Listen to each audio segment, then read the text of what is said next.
ಎಲ್ರಿಗೂ ನಿಮ್ಮ ಜೂನಿಯರ್ ರಾಜ್ಕುಮಾರ್ ವಂದನೆಗಳು. ಇವತ್ತಿನ ದಿವಸ ಕುವೆಂಪು ಕಲಾನಿಕೇತನ ಸ್ನೇಹ ಶ್ರೀರಕ್ಷಾ ಸಂಗೀತ ನೃತ್ಯ ಸಾಂಸ್ಕೃತಿಕ ಅಕಾಡೆಮಿ ನಮ್ಮ ಕುವೆಂಪು ಪ್ರಕಾಶ್ ಅವರು ಆಯೋಜನೆ ಮಾಡಿರುವಂತಹ ಈ ಒಂದು ಕುವೆಂಪು ಪ್ರಶಸ್ತಿ ಅಕಾಡೆಮಿಗೆ ನಮ್ಮನ್ನು ಬರಮಾಡಿಕೊಂಡಿದ್ದಾರೆ. ಇವತ್ತು ಗಣ್ಯಾದಿ ಗಣ್ಯರು ನನ್ನ ವೇದಿಕೆ ಮುಂಭಾಗದಲ್ಲಿ ಕೂತಿದ್ದಾರೆ.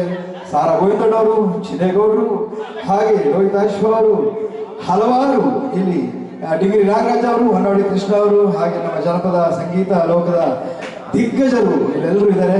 ಎಲ್ಲರಿಗೋಸ್ಕರ ಅಣ್ಣ ನಿಮಗೆ ಯಾವ ಹಾಡು ಇಷ್ಟ ಅಣ್ಣ? ಡಾಕ್ಟರ್ ರಾಜ್ಕುಮಾರ್ ಅವರು.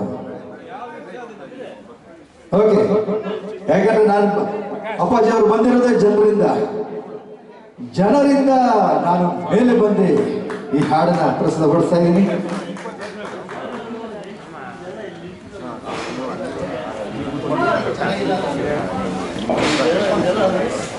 ಇದು